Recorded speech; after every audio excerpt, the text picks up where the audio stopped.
tous. Hello. Aujourd'hui, dans les tribulations d'une incapable, on va parler d'un sujet d'actualité. La guerre? Non. L'émigration de masse? Des oiseaux? Non plus. Alors je donne ma langue au chat. Quel jour on est aujourd'hui?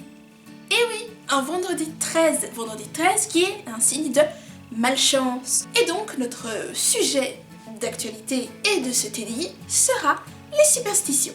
Let's go! Étymologiquement parlant, le mot superstition nous vient du latin, comme la plupart des mots. Deux mots. Super et stitio, ce qui signifie être en dessus. Ainsi, la notion de superstition indique la croyance qu'il existe certains actes qui auront toujours une conséquence négative ou positive, et que certains objets, animaux ou personnes porteront systématiquement soit de bonheur, donc de la chance, soit du malheur, donc de la malchance. Pour résumer, ce seraient des phénomènes qui nous entourent, qui seront des présages qui seront systématiquement auspicieux ou funestes. L'origine des superstitions est diverse et variée. Et on a de tout, on passe de l'origine historique à l'origine populaire, sans oublier les origines légendaires, ou encore les origines dues à de simples coïncidences. Et bien sûr, on a également les origines purement religieuses ou tout simplement logiques. Donc on peut vraiment passer d'un extrême à l'autre, comme de la religion à la logique. Pour résumer, l'origine des superstitions est purement d'ordre culturel. Cela dépend du milieu social où l'on se tient, ou dans lequel la superstition se développe. Cela dépend aussi du niveau de vie des personnes qui vont faire développer cette superstition. Et cela dépend également du lieu ou du pays dans lequel la superstition est créée. Et maintenant, je suppose que tout le monde se demande pourquoi on est superstitieux.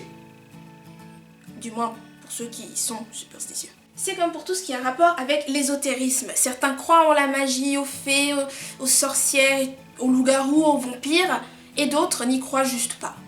C'est la même chose pour les superstitions. Le fait de croire à des superstitions, du coup positives ou négatives, nous rassure.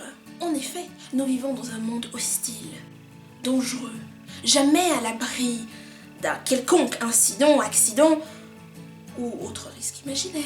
C'est pourquoi trouver un trèfle à 4 feuilles ou avoir sur soi une patte de lapin ou encore toucher du bois pour se donner chance, ce sont tous des superstitions positives qui vont nous rassurer. On a l'impression d'être en sécurité, d'avoir une certaine maîtrise des événements qui nous entourent. En bref, on est beaucoup moins angoissé.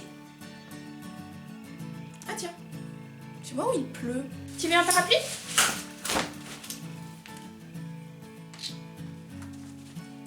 Oui, il est cassé.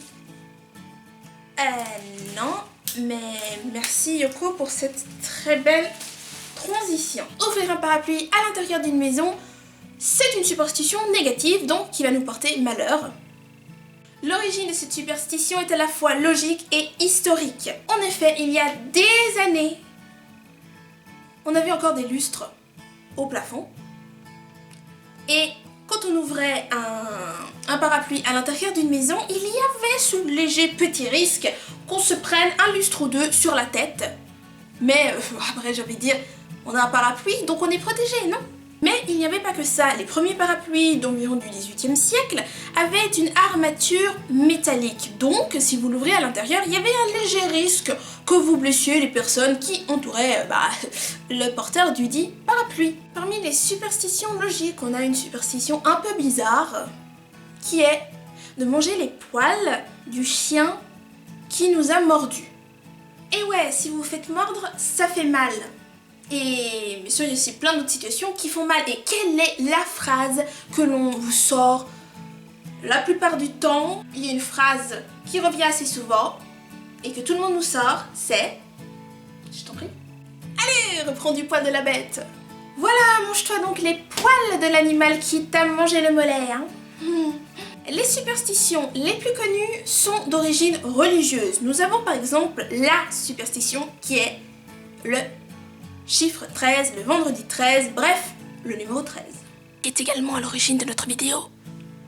Nous avions 13 personnes au dernier repas de Jésus-Christ, et apparemment monsieur le chef des anges déchus, alias Satan, était le 13e ange. On a également le magnifique Loki, qui est le 13e dieu de la mythologie et de la religion nordique. Yoko, on avait dit pas d'amalgame avec Tom Hiddleston, même s'il est vraiment très beau, je l'avoue. Bref, une origine religieuse qui fait qu'on a peur du chiffre 13. Et c'est pour ça qu'il terrorise notre monde. Pas de 13e étage, pas de 13e chambre d'hôpital, ou alors on l'appelle 12 bis, comme pour certains hôtels. Pas de 13e rangée, pas de 13e siège, dans certains avions, ou alors au cinéma. Et surtout, ne soyez jamais 13 à une table. Jamais. En vraiment, plein de situations de ce genre, et souvent en prévision pour les gens qui ont peur du chiffre 13. La triskaïdécaphobie. Et bien sûr, n'oublions pas la phobie du vendredi 13, car Jisei a été crucifié un vendredi 13. Et cette phobie s'appelle la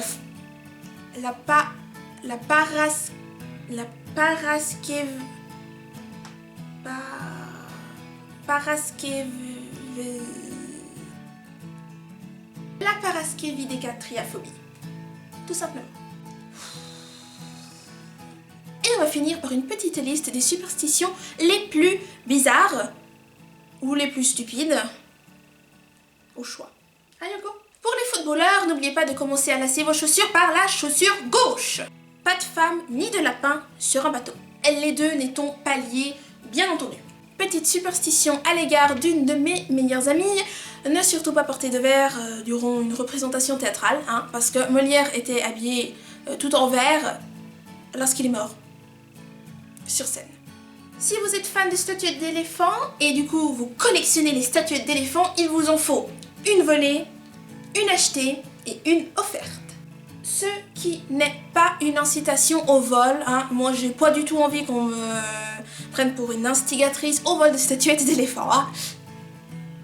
Si vous souhaitez avoir une fille comme enfant, il vous suffit de faire tomber des ciseaux. Et pour finir, ne chantez pas lorsque vous faites le ménage parce que je suppose que vous n'avez pas vraiment envie d'épouser un fou, Donc ne chantez pas. Oui, je sais, c'est difficile parce que moi quand je fais le ménage, je chante tout le temps. Cette vidéo touche à sa fin et moi personnellement je n'ai pas le temps de vous dire au revoir parce que j'ai le jeu Life is Strange qui m'attend. Et vous, êtes-vous superstitieux? Dites-le moi dans les commentaires et bien sûr dites-moi à laquelle des superstitions vous croyez le plus. Et n'hésitez pas à mettre le petit j'aime des familles qui fait très plaisir. Merci. Et bien sûr de partager la vidéo sur les réseaux sociaux. Et je crois que c'est tout. Ah non! Abonnez-vous. Bye tout le monde!